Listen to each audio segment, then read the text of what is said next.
আয়াতে আল্লাহ তিনটি গুরুত্বপূর্ণ নির্দেশনা দিয়েছেন ঈমানদারদের উদ্দেশ্যে। ১.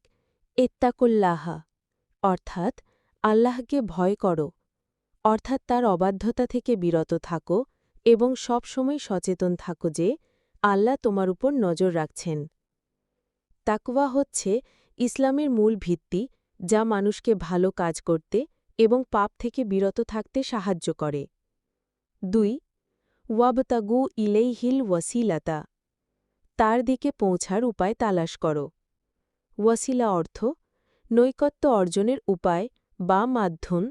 এর মানে হল আল্লাহর সন্তুষ্টি অর্জনের জন্য যাবতীয় বৈধ ও শরীয়তসম্মত মাধ্যম গ্রহণ করা, যেমন নামাজ, রোজা, সাদকা, কোরআন তেলাওয়াত, দুয়া, নবীজির সুন্নাহ অনুসরণ করা ইত্যাদি।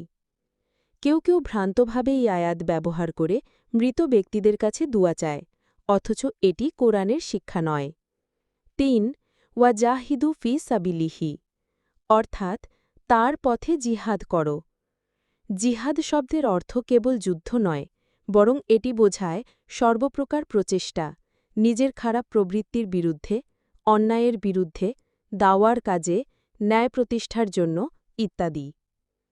লাআল্লাকুম তুফলিহুন যাতে তোমরা সফল হও।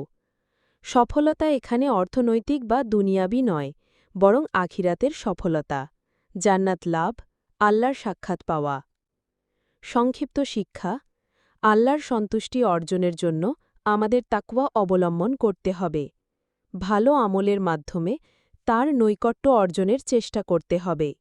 সত্য ও ন্যায় প্রতিষ্ঠার জন্য পরিশ্রম ও আত্মত্যাগ করতে হবে। তফসির ইবনে কাসির ও অন্যান্য তফসিরকারকগণ এই আয়াতের ব্যাখ্যায় উল্লেখ করেন যে, ওয়াসিলা বলতে বোঝানো হয়েছে সব সেই উপায় যা মানুষকে আল্লাহর সন্তুষ্টির দিকে এগিয়ে নিয়ে যায়। এর মধ্যে সবচেয়ে বড় মাধ্যম হল রসূল সাল্লাল্লাহু আলাইহি ওয়াসাল্লামের অনুসরণ এবং তার দেখানো পথে চলা।